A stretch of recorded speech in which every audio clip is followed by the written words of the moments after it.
మనకి ఎక్సెల్లో రివ్యూలో మనకి స్పెల్లింగ్ అండ్ గ్రామరింగ్ అని ఉంది.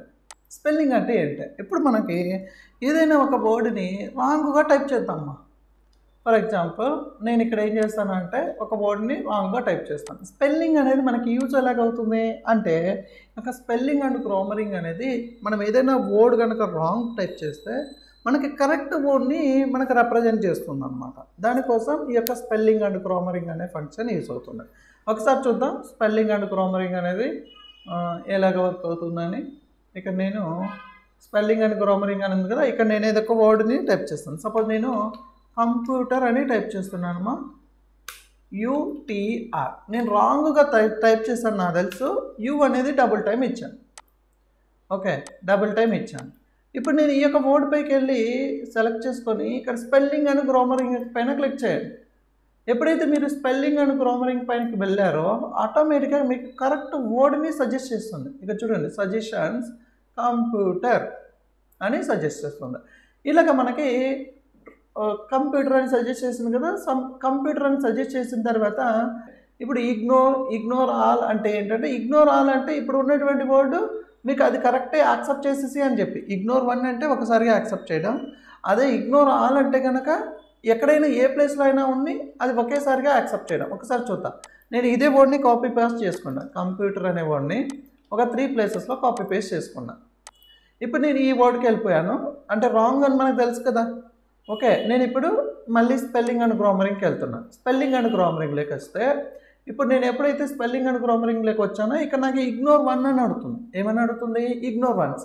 ఇగ్నోర్ అంటే మనకేంటి? యాక్సెప్ట్ చేయడం అనమాట. ఓకే, ఇగ్నోర్ అంటే ఏంటి? మనకి ఇది కరెక్టే యాక్సెప్ట్ చేయండి అని ఇగ్నోర్ వన్స్ అంటాం. అంటే ఒక వర్డ్ని యాక్సెప్ట్ చేయడం. ఇగ్నోర్ ఆల్ అంటే ఇక్కడ ఏవైతే వర్డ్స్ ఉన్నాయో అవన్నీ కూడా మీకు కరెక్ట్ యాక్సెప్ట్ చేసేసి అని అర్థం. ఓకే, అలాగే ఇక్కడ యాడ్ డిక్షనరీ అంటే ఈ యొక్క వర్డ్స్ కరెక్టే, నేను ఫర్దర్గా ఎప్పుడైనా చేసినా కూడా మీకు ఆ కరెక్ట్ అనే మీరు వర్డ్ని యాక్టివేట్ చేసుకోండి అనడాన్ని మనకు యాడ్ డిక్షనరీ అని యూజ్ చేస్తాం. అలాగే చేంజ్ అంటే ఏంటి? ఇప్పుడు మీకు సపోజ్ నేను ఇగ్నోర్ వన్స్ అంటే అది అలాగే ఉండిపోతుంది, ఇగ్నోర్ ఆల్ అన్నా అలాగే ఉండిపోతుంది. ఇప్పుడు యాడ్ టు డిక్షనరీ అన్నాను అనుకోండి, యాడ్ టు డిక్షనరీ అంటే మనకి ఏం జరుగుతుందంటే ఆ యొక్క వర్డ్ కరెక్ట్ అని చెప్పి ఇలాగ డిక్షనరీలోకి యాడ్ అయిపోతుంది అన్నమాట. ఓకే ఓకే, అప్పుడు ఎప్పుడైతే మనకు ఆ వర్డ్ డిక్షనరీలోకి యాడ్ అయిపోతుందో మనకు అది రాంగ్ కింద చూపించదు. ఓకే రైట్, ఇప్పుడు మనకు చూద్దాం. ఇప్పుడు మీరు ఇక్కడ జస్ట్ క్లిక్ చేయడం, యాడ్ లైక్ చేసుకోవాలంటే జస్ట్ క్లిక్ చేస్తారంటే యాడ్ అయిపోతుంది అనమాట. ఓకే, మళ్ళీ మీకు స్పెల్లింగ్ అండ్ గ్రామరింగ్ కింద ఇలాగ కరెక్షన్ ఇక్కడ నాట్ ఇన్ డిక్షనరీ అని వచ్చింది కదా. ఇప్పుడు ఇది డిక్షనరీ ఈ వర్డ్ ఉంది, ఇది డిక్షనరీ లేదు కాబట్టి ఏమవుతుంది? కరెక్ట్ వర్డ్ కాదని చెప్పి చూపిస్తుంది, కరెక్ట్ వర్డ్ని సజెస్ట్ చేస్తుంది. అలాగా అనమాట. ఇప్పుడు చూద్దాం. నేను ఇక్కడ చేంజ్ అన్నాను సార్. చేంజ్ అంటే ఏంటి? ఇప్పుడు నాకు ఇది ఏదైతే కరెక్ట్ వర్డ్ సజెస్ట్ చేస్తుందో ఆ వర్డ్కి చేంజ్ అయిపోతుంది. చూడండి, ఇప్పుడు కంప్యూటర్ అని వచ్చిందా, ఇక్కడ ఆటోమేటిక్గా చేంజ్. ఇప్పుడు నేను చేంజ్ అవ్వాలని అనుకోండి, ఇప్పుడు మనకి ఇక్కడ ఎక్కడైనా ఉన్నాయి అవన్నీ కూడా మనకి చేంజ్ అవ్వాలంటే ఒకేసారి చేంజ్ అయిపోతాయి అన్నమాట. జస్ట్ క్లిక్ చేస్తాను. ఇప్పుడు చూడమ్మా, మనకు అన్నీ కూడా మనకి కంప్యూటర్ యూ అనేది ఎక్స్ట్రాగా ఉండింది, మనకి ఇప్పుడు ఒకే వర్డ్గా కరెక్షన్ అనేది అయిపోయింది కదా. Spell check complete, your good to go, కరెక్ట్గా ఉంది, ఓకే అని చెప్పి ఇచ్చేస్తాం.